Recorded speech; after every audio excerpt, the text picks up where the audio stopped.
近日，德國主流媒體《時代報》說了一個所謂民主感知調查的結果，該文章的核心就3點：第一，美國在這份全球民主感知調查中的國際形象連續第2年惡化，從2年前的正22掉到現在的負16，已經落到俄羅斯之後。第二，與美國觀感大幅下滑形成鮮明對比，調查顯示中國的全球平均觀感為正7，而且在全世界每個地區的平均評價都已經高於美國。但在德國受訪者內部，中國仍然是負35，說明全球輿論與德國本土輿論並不在一個頻道上。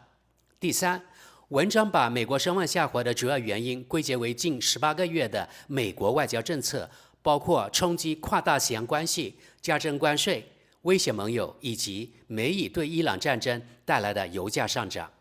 好的，咱們現在來看看該報道。民主感知調查，美國的國際聲望如今已落到俄羅斯之後。自唐納德·特朗普上台以來，美國的國際形象據一項研究大幅受損。與此同時，在受訪者眼中，美國還被視為繼俄羅斯和以色列之後對全世界威脅最大的國家之一。美國的全球聲望已經連續第2年下滑。根據民主聯盟基金會的研究，如今美國的國際形象已落在俄羅斯之後。年度民主感知指數顯示，美國的評價從2年前的正22下降到現在負16，俄羅斯為負11，中國則達正7。報告稱，這意味着中國如今在全球每一個地區的平均評價都高於美國。這項研究由前北約秘書長拉斯穆森創辦的民主聯盟組織在哥本哈根民主峰會前發布。比美國評價更差的只有以色列、朝鮮、阿富汗和伊朗。在德國受訪者中，俄羅斯的負面觀感仍然比美國更高，俄羅斯為負56，美國為負46。德國受訪者對中國和以色列的觀感同樣相當負面，中國為負35，以色列為負36。至於哪個國家對世界構成最大威脅這個問題，美國在被點名次數上排在俄羅斯和以色列之後，位列第3。好的，德國知識點評一下，德國人對中國觀感如此負面，與德國媒體的洗腦以及妖魔化中國有關，因為是數十年一直這樣啊。但也與中國現在日益強大搶奪德國在世界的市場份額有關，那就是懼怕中國的競爭，從而對中國生恨。這種極端的負面情緒，等下在評論區裡也可以得到佐證。好，我們繼續往下。造成這一結果的根源在於美國的外交政策。拉斯穆森表示，美國聲望下滑主要與過去18個月的美國外交政策有關。期間，跨大西洋關係遭到質疑，美國加徵大範圍關稅，還曾威脅要進入某個北約盟友的領土。因此，美國形象惡化並不令人意外。另一個原因則是美國與以色列對伊朗發動的戰爭，以及由此帶來的油價上漲。這些因素也反映在調查的其他問題上。調查還詢問了受訪者對不同戰爭和衝突的態度，其中最明顯的是美國與丹麥王國之間的格陵蘭爭端。在85個國家中，絕大多數受訪者站在格陵蘭和丹麥一邊，只有2個國家更傾向於支持美國。至於伊朗戰爭，輿論則顯得相對更為平衡。根據民主聯盟的說法，民主感知指數是全球規模最大的年度民主觀感調查。大部分結果來自對98個國家超過9.4萬名受訪者的代表性調查。涉及各國形象評分的部分，則是對85個國家近4.67萬人進行了在線調查，評分區間從-100到正100。調查的具體評判標準並未公開。不過，該基金會表示，其目標是捍衛民主價值。該報告是在5月12日舉行的哥本哈根民主峰會前發布的。德國知識點評：此類指數的評分標準肯定是極其意識形態的，其評分標準肯定是極其不利於中國的。我敢肯定，即使這樣，該組織也不得不承認，中國在各項評分中都遙遙領先美國。有點打臉這個所謂民主聯盟基金會呀，你們說對不對？好的，報道就那麼多，我們接着看評論。看第一條評論：向總統先生致敬。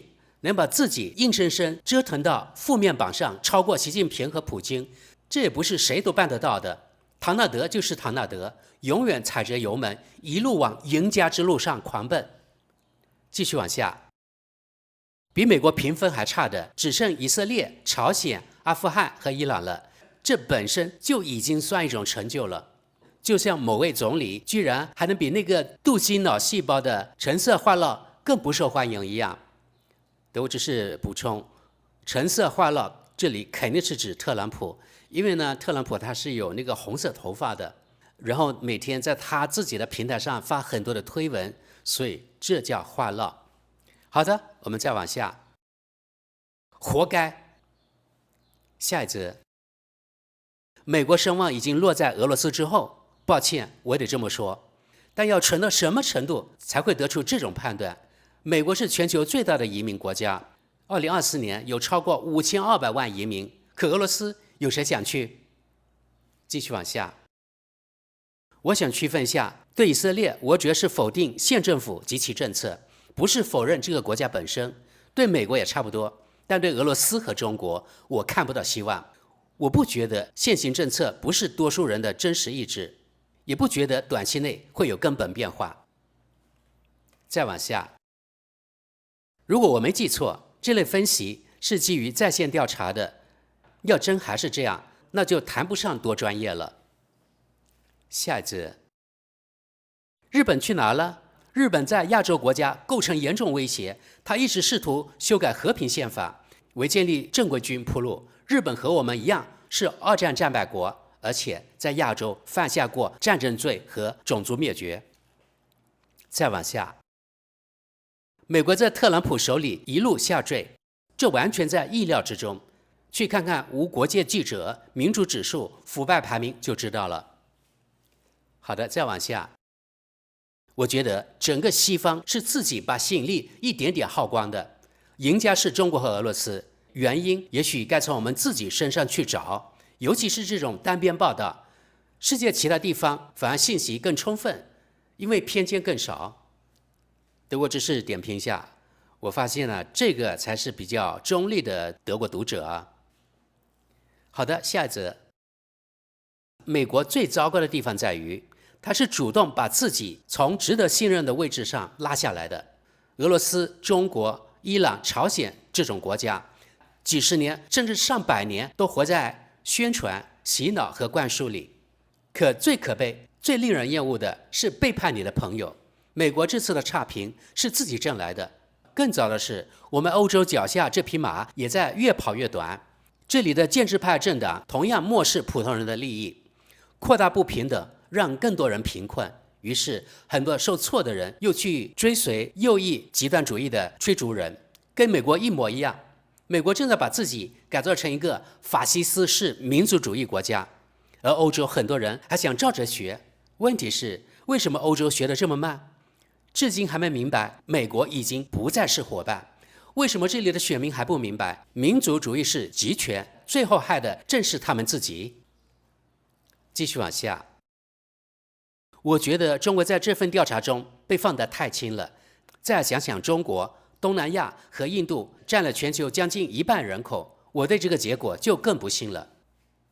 再往下，現在請世界欣賞史上最爛混蛋獎的獲獎者，咚咚咚獎，唐納德·特朗普，熱烈祝賀他，又拿了一個漂亮大獎。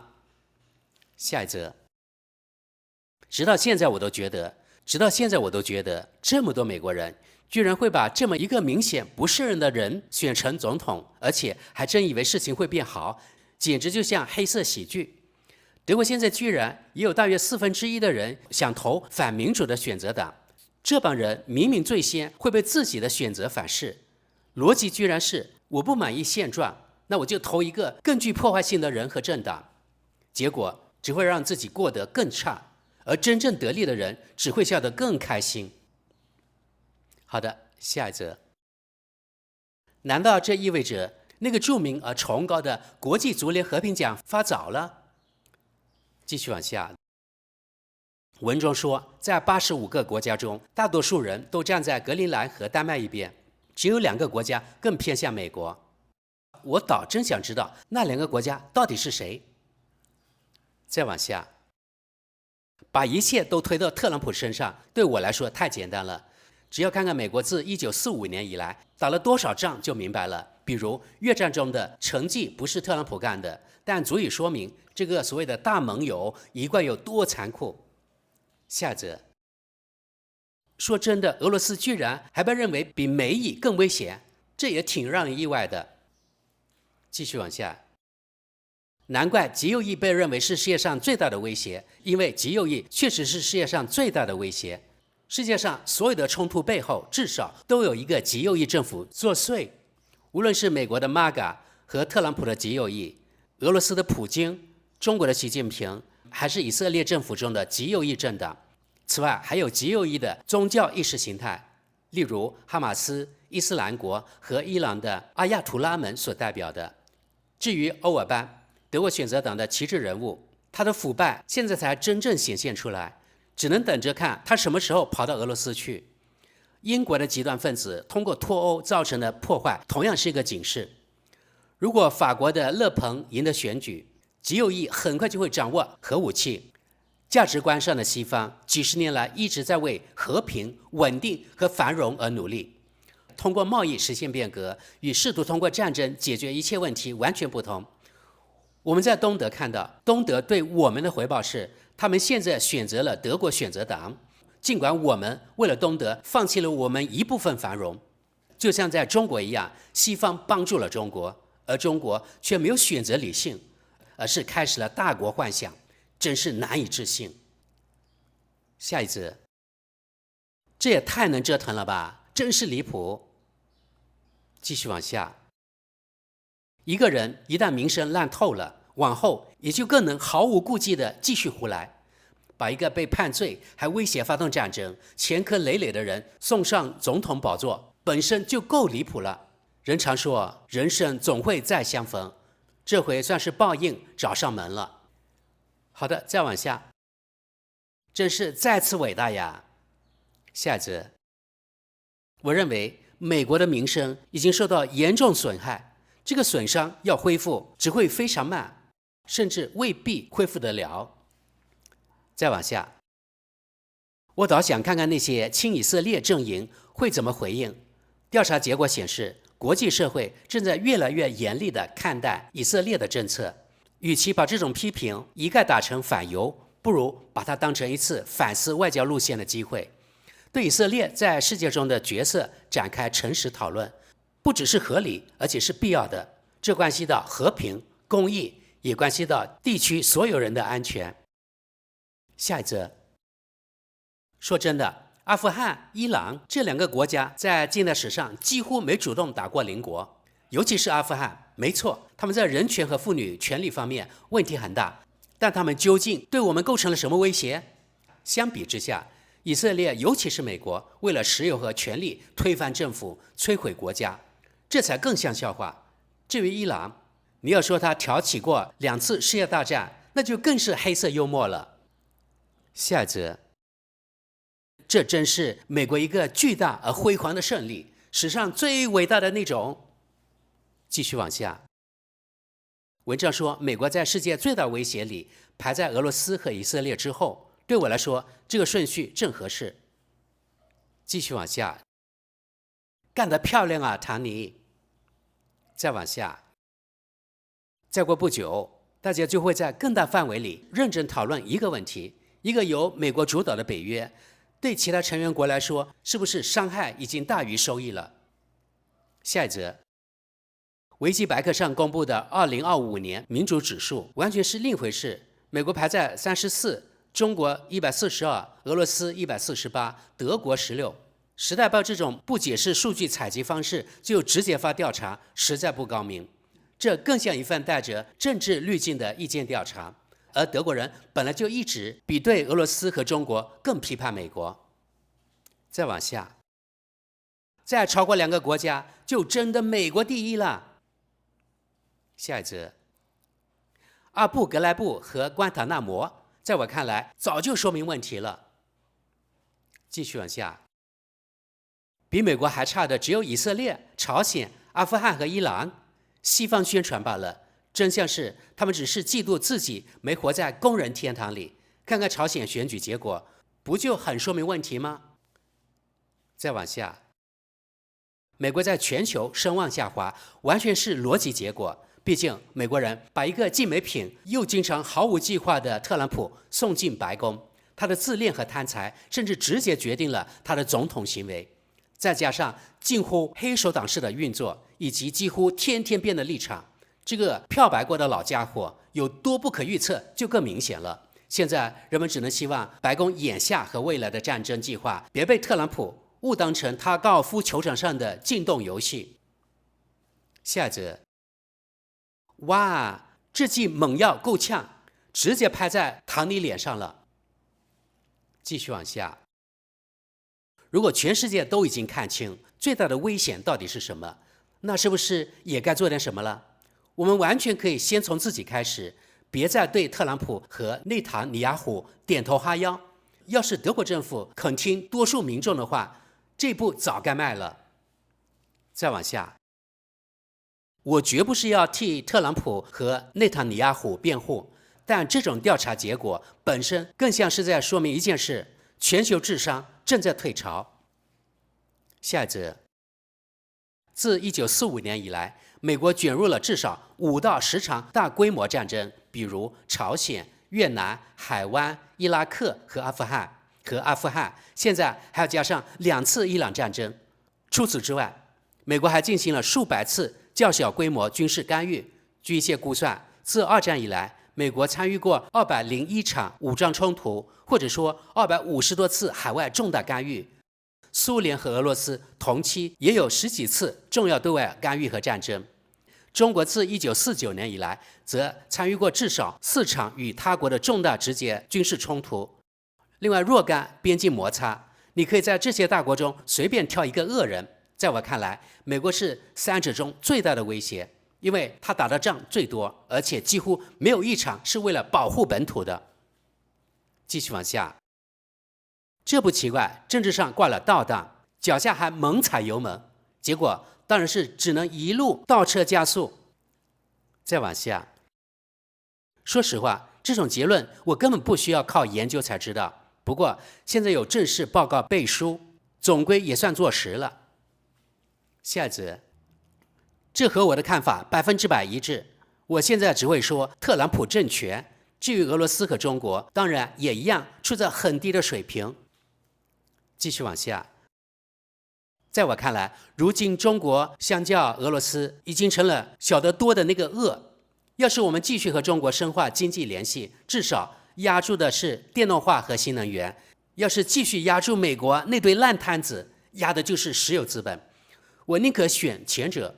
其實這些我們本來也能自己做，只是我們的選民偏偏老是選錯東西啊。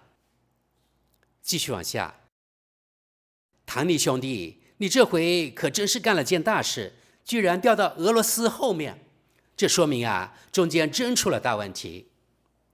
再往下，有人查過民主聯盟和哈馬斯之間是不是有什麼密切聯繫嗎？不然這種反猶結果怎麼解釋？下一則，不管怎麼說，我還是期待去美國過夏天。